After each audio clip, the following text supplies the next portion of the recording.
What I really want to focus on is the argument of spontaneous generation, because that's where we really come into conflict with what some of these scientists are trying to pass as hard scientific fact when it's actually a religion in itself.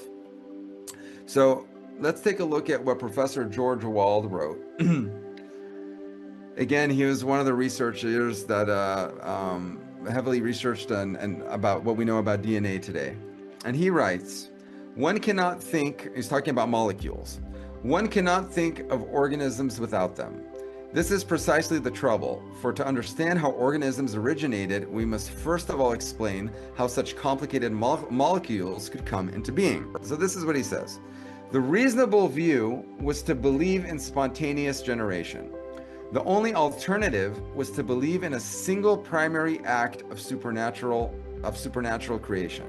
There is no third position. Because we're here, and he does not want to consider the possibility of a supernatural creation because it doesn't seem likely to him in his mind, then it's a philosophical necessity to believe in spontaneous generation. Now, he goes further and says, one has only to contemplate the magnitude of this task, of the spontaneous generation of molecules to form organisms, right? To concede that the spontaneous generation of a living organism is impossible. I'm not going to get into all the math and science of it because you're all going to fall asleep, but the idea mathematically of organisms and molecules forming by even if you give it billions and billions of years is mathematically impossible. But that does not, but then he says, yet here we are as a result, I believe, now he's a believer, right, of spontaneous generation. So here we have a situation where he basically comes and says, it's impossible, but I believe it anyways.